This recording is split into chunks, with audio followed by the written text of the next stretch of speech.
حدیث میں ہے کہ کچھ لوگ قرآن مجید پڑھتے ہیں، وہ ان کے اوپر لعنت کرتا ہے. بھئی کیوں لعنت کرتا ہے؟ ان کے اندر کتے ہیں، جس کے اندر کتے ہیں وہ ناپاک ہے. مجدد صاحب فرماتے ہیں کہ مبتدی کو چاہیے کہ پہلے ذکر اللہ کرے. قرآن مجید ان لوگوں کے پڑھنے کے قابل نہیں ہے جن کے نفس کتے ہیں. فرماتے ہیں کہ پہلے ذکر کرے، اپنے نفس کو پاک کرے، اور جب نفس پاک ہو جائے پھر قرآن مجید کو ہاتھ لگائے. اس وقت ایک لمحہ کا فکریہ، ایک لمحہ فکریہ 1000 سال کی عبادت سے بہتر. نعرہ تکبیر، نعرہ رسالت. اب وہ نفس پاک کیسے ہوتا ہے؟ لوگ کہتے ہیں اللہ عبادت سے ملتا ہے. ہم کہتے ہیں بالکل غلط ہے. اللہ عبادت سے نہیں ملتا ہے. اگر عبادت سے ملنا ہوتا تو سب کو ملتا نا، ہر عابد کو ملتا. اللہ دل سے ملتا ہے. عبادت دل کو صاف کرنے کا ذریعہ ہے اور نفس کو پاک کرنے کا ذریعہ ہے. اگر آپ عبادت سے دل کو صاف نہیں کر سکتے، نفس کو پاک نہیں کر سکتے، آپ رب کو پا نہیں سکتے. اب وہ جو نفس ہے تمہارے اندر، وہ پاک کیسے ہوگا؟ جو تمہارے اندر 7 مخلوقیں ہیں، وہ 7 مخلوقیں اللہ کا ذکر کرتی ہیں اگر ان کو کرایا جائے تو. بھائی مخلوق جو ہیں، جس طرح جن فرشتے ہیں اس طرح وہ مخلوق ہیں. سب سے پہلے قلب کا ذکر سیکھنا پڑتا ہے، پھر روح کا، پھر سری کا، پھر خفی کا، پھر اخفا کا، پھر انا کا. جب یہ سارے ذکر اندر جاری ہو جاتے ہیں، وہ جو نفس ہے اس کی غذا سانس کے ذریعے یا خوراک کے ذریعے نار اندر جاتی ہے.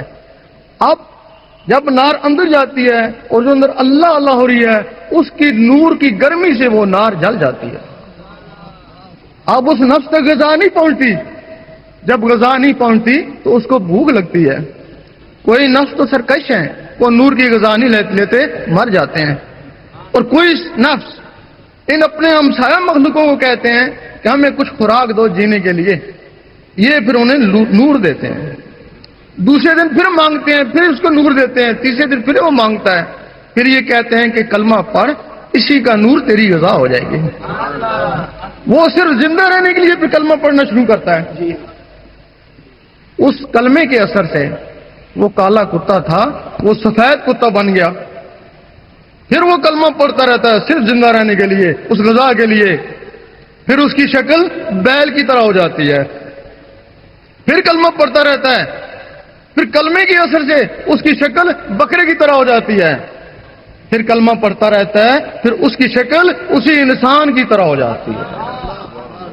اس وقت وہ انسان نماز پڑھتا ہے، ساتھ وہ بھی نماز پڑھتا ہے. وہ انسان اللہ کے ذکر میں جھومتا ہے، ساتھ وہ بھی جھومتا ہے. پھر اس کو پکڑ کر حضور پاک کی محفل میں لے جاتے ہیں. اس وقت حضور پاک اور حاضرین اشش کر اٹھتے ہیں کہ آفرین ہے اس کے اوپر اور اس کے مرشد کے اوپر کہ اس ناپاک کتے کو انسان بنایا اور یہاں میری محفل میں لے آیا. اس وقت اس کو کوئی مرتبہ ارشاد ہو جاتا ہے.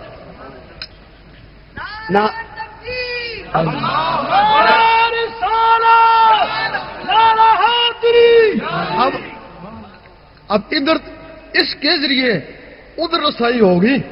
عبادت تو یہ ہے نا. ادھر پھر قلب، جب قلب اللہ اللہ کرنا شروع کر دیتا ہے تو اللہ اللہ سے اس کی صفائی ہونا شروع ہو جاتی ہے. حدیث شریف میں ہے کہ ہر چیز کو صاف کرنے کے لیے کوئی نہ کوئی ہتھیار.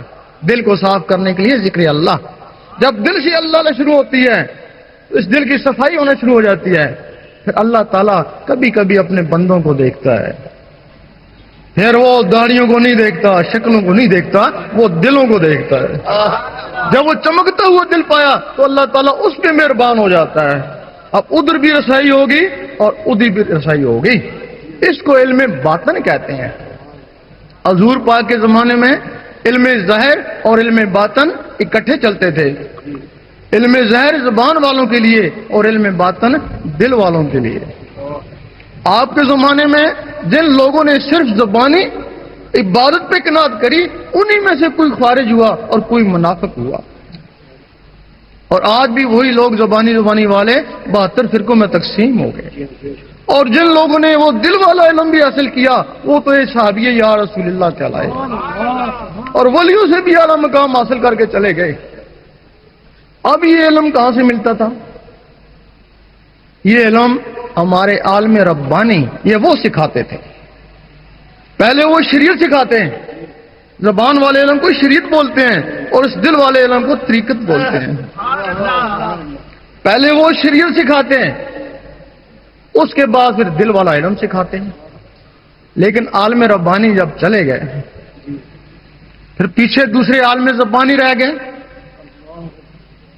انہوں نے کہا کہ جو کچھ ہے شریعت میں ہے، اس سے آگے کچھ نہیں ہے۔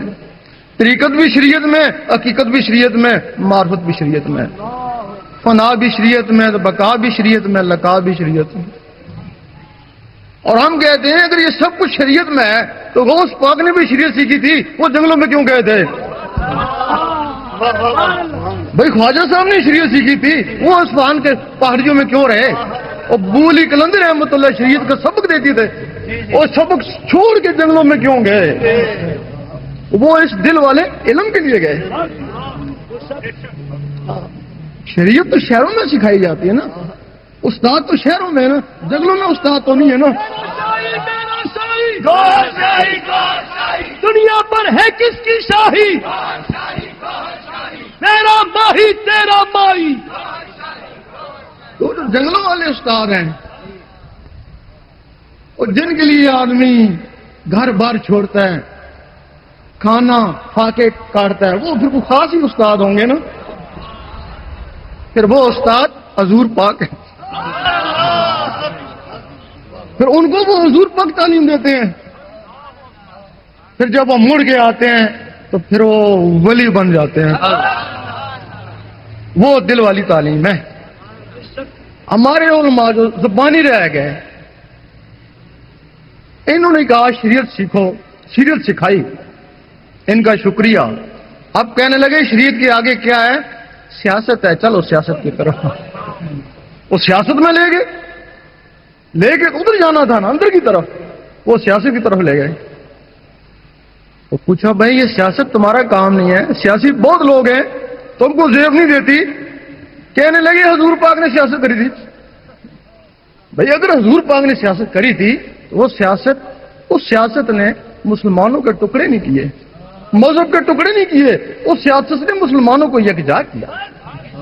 تمہاری سیاست مذہب کے ٹکڑے کر رہی ہے، مسلمانوں کے ٹکڑے کر رہی ہے، مذہب کے کیا ملک کے بھی ٹکڑے کر رہی ہے۔ اگر وہ سیاست ہے جو حضور پاک والی تھی تب تو ہم تمہارے ساتھ ہیں نا۔ اگر یہ سیاست ہے تو پھر ہم کہتے ہیں خدا را ان نوجوانوں کے اندر ایک خزانہ بند ہے، ان کو اس بجائے سیاست کے ان کو روحانیت میں لگاؤ۔ سیاست سے اگر ان کو کرسی ملی تو تم کو ملے گی، نہیں ان کو نہیں ملے گی نا۔ یہ تو جیسے ہے ویسے ہی ہے نا۔ اگر یہ روحانیت میں چلے گئے تو کچھ نہ کچھ تو مل ہی جائے گا نا۔ بچہ سکول میں پڑھتا ہے، زیادہ نہیں الف بے تو جان ہی جانتا ہے نا۔ اگر یہ روحانیت میں چلے گئے زیادہ نہیں قلب تک پہنچ ہی جائیں گے نا۔ میرا شاہی